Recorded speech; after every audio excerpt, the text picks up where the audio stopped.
that car to take it to Ryle. Now, once you did a brilliant job of describing what was going on there, Knowles, all these people at home going, why do they qualify and then reverse the grid? There are points for qualifying and half points for this race, so it is worth something. And we get underway for the first race of the year. We'll talk about the point structure. Look at this start. Is that 5 wide? It is.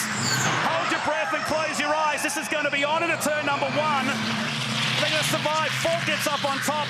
I have never seen a start like that ever.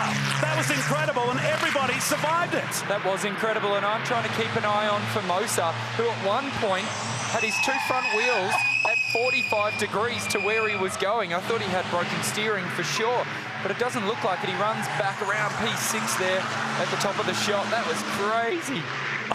I don't know what to say. And now we've got one. It's Formosa. That's Formosa. It is in the tyre wall, and Ben Falk is involved. So the Ford Ranger is on his side, on his roof, in fact, and Falk on debut in the Tank World Summertime Pools entry. Now, we never like seeing vision like this, but thankfully the SuperUtes medical car, or safety car, and the SA ambulance medical car is there.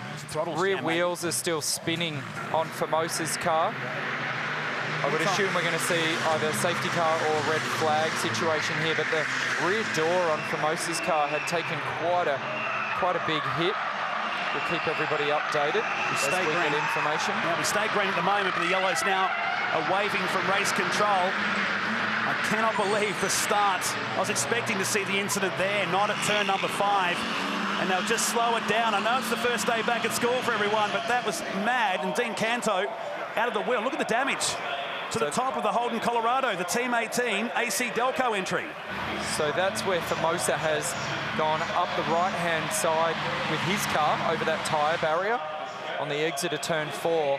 And it went up and almost pivoted on its nose from the one replay or the one shot that I saw.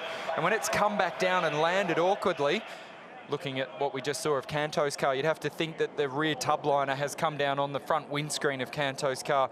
That's how that damage has happened there. It looks like that's the right fit for the rear tub liner. Right in that windscreen there. I bet you that got Dean's attention. Absolutely. Jumps into the car, but let's have a look at this replay of the start. 5 wide. I'm sure we're going to see plenty of photographic images, let alone the TV shots. Formosa tried to open the gap up. Luke Vanner went down the inside here. They were 5 wide. You cannot fit another car into this shot. And look at Formosa. You'll see him get up on the curb. As Falk gets up on the curb on the inside. They were still 3 wide through the centre chicane. Oh, this will be epic. So we're on board with Woods here. He's the guy just going, how is this going to all play out in front of me? And he's taken evasive action. He's literally just did everything but drive through the sand trap there at turn 2. He's safely through. That was Formosa on our left-hand side of the shot there. So that's Dodd, who leads through, albeit looks like he's climbing some motocross-style jumps. That was Falk in the background, 2-wheeling at the apex of turn 1. He's gone up over the tyre barriers. So at this point, Formosa's in the 49 in the back of the shot there. That's Falk in 17. Falk doesn't get a very good run out here, and Formosa goes up the road, but we know on the exit of turn 4... Well, that's good news. Those two would have made contact. Now, here's Chris Formosa. He's out of the car, which is great to see. It was a troublesome end to the end of last year's series.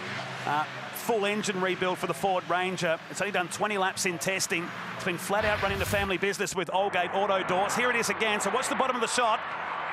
We'll see the Ford Ranger clip the top and on its wheel. And there's the 18 going through underneath. So your prediction was right on that, hitting the top of the windscreen. And poor Ben Falk nowhere to go. So this shot will tell it better. What I couldn't see from the previous angle was, were they trying to go 3 wide through there? Who's in the... So somebody's in the back of Formosa. Would that be the 10 of Cedars? It looked like... Yes. With the green front, that's Cedars. So that was Cedars, just giving Formosa a little tap in the back. Now, you know, that happens on opening lap incidents. This might tell the story a bit more. We're on board with Tom Alexander. Look, let's look to the right. That's Harris. We just couldn't see that shot there, but from the previous angle that we saw, you could clearly see that Cedars was just tapping the back of Formosa. Now that happens because you're all bottled up, you can't see ahead. It's the concertina effect, but the byproduct of that is it's pushed Formosa into this tyre barrier, and this is it here. So let's have a look. You can see it's the 8 in front of Walsh. That's Formosa. Yeah. And then it was Cedars. But see, it was Walsh who moved him across the track, which got him into the tyre wall initially. By the time he got up on top of that curb, he was coming down. You can see the damage in the background, or the foreground of that shot. And that big radius in the tub on the rear tailgate.